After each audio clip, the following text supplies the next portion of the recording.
day, everyone. I'm blessed with this opportunity to have an exclusive interview with Miss Lee Bendayo. And first and foremost, Miss Lee, please tell me something about yourself. Professionally, I am a licensed aircraft maintenance technician, but on the side, I work as a licensed financial advisor under Sun Life. Wow, you have a very interesting job. Thank And you. it's a pleasure to have you here as our guest. It's the same for me. I am glad to be here. Thank you. So, to start with, for your own understanding, what is financial planning? Financial planning for me is like a set of stairs that you have to climb up in order to reach your life goals. Yeah. Because we can't deny it that we need money for a lot of things. And for life goals, that's a sure thing.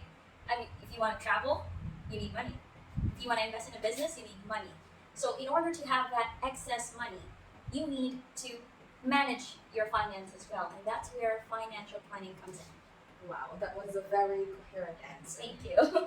Now, so you mentioned a while ago that you are an employee of Sun Life, Yes. right? How would you be able to define good budgeting and investing? For me, in my opinion, good budgeting is when, for example, you have your allowance or your salary. By the end of the month, you should have like an excess for your savings, even though you've already paid for your liabilities like your rent, your debt, your electricity, or whatever you need every month.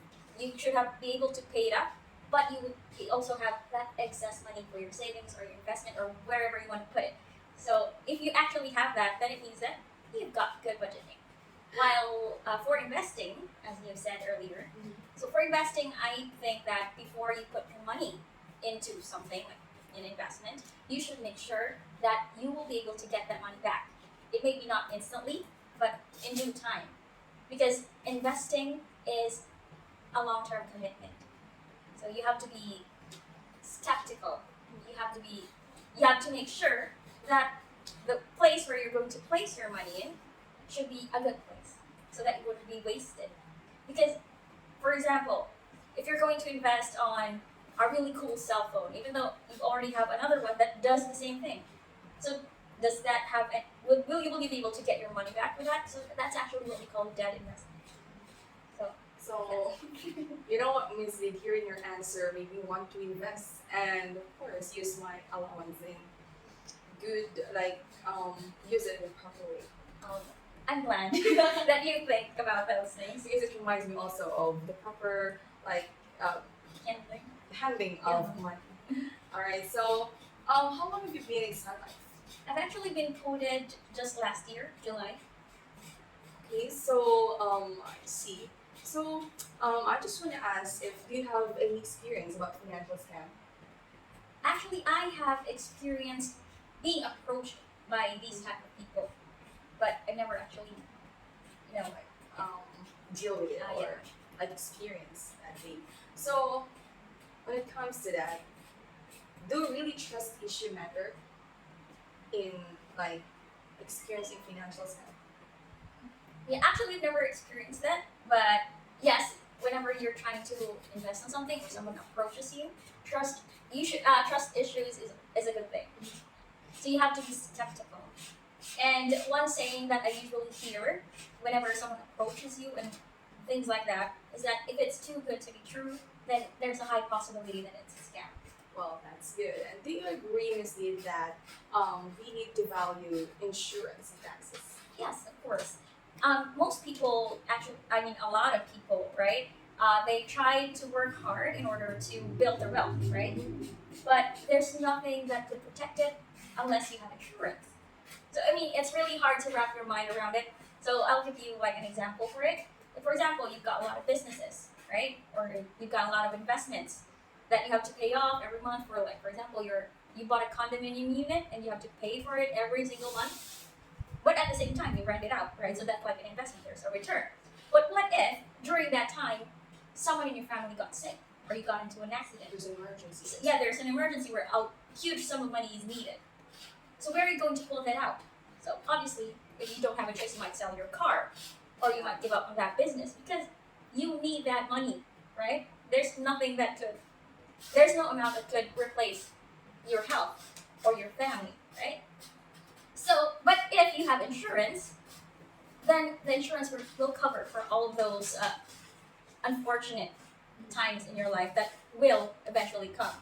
So actually, insurance is a type of like wealth protection. Right? So you have to protect something that you've worked hard for. So insurance is a need. So how does insurance connect to taxes? Do they have connection? Or Insurance and taxes. Well, actually, when you pay money for insurance, you get benefits, right? Yeah. Well, that's also the same for taxes. I mean, you pay taxes in order for the government to fund projects for convenience, right? And also, it gives salary for government workers. Like, for example, like police officers that provide safety for us. So, taxes are a need in order for us to function properly as a society and as a nation. Yeah. And that is only possible if taxes are used properly as well.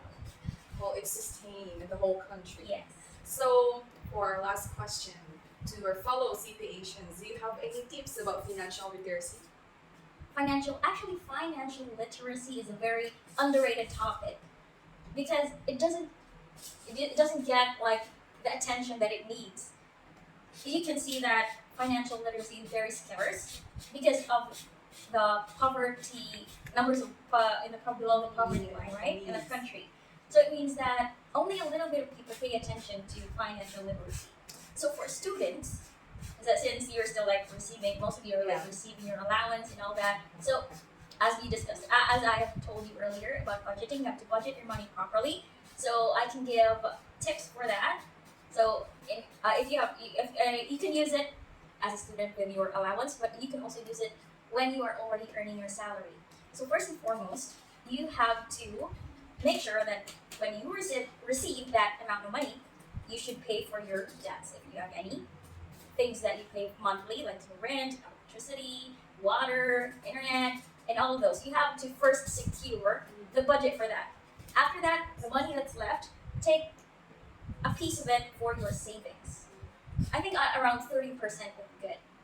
And Just a small amount. yeah, 30% of what's left. Or you can also, and the 10% of that, you should never forget to put in tithes. Yes, that's right. So Should yeah, never forget that. I've experienced it firsthand. Because when I started typing, I mean, I'm sorry. When I started typing, it's just like, I don't know where the money comes from. How was I able to finish this whole month with an excessive money? But before I did it, it's always like, not enough. Yeah, but when I did start typing, yeah, I don't know, it's just grace, I guess, a blessing. It just happens. I mean, so as I've said earlier, pay whatever you have to pay for the month. Second is your tithes, and lastly, after that, savings, and after that, you do whatever you want with that money, invest it or spend wherever you want it. So that's that. Alright, that's a very good advice to our CPAsians, and it also made me reflect on budgeting, because me myself also, I have this problem whenever I receive money from my parents and those people also who sustain my needs. I struggle whether I buy it for food or for necessary. Well, Yeah. thank you so much, Miss Lee, for that piece of advice that reminds us also, most especially, the importance of putting God in the center in everything that we receive, especially our financial status. Once again, thank you so much, Miss Lee, for having this exclusive interview. I hope the rest of your day will be wonderful. Thank you. Yours as well. God bless you. God bless. Bye, guys!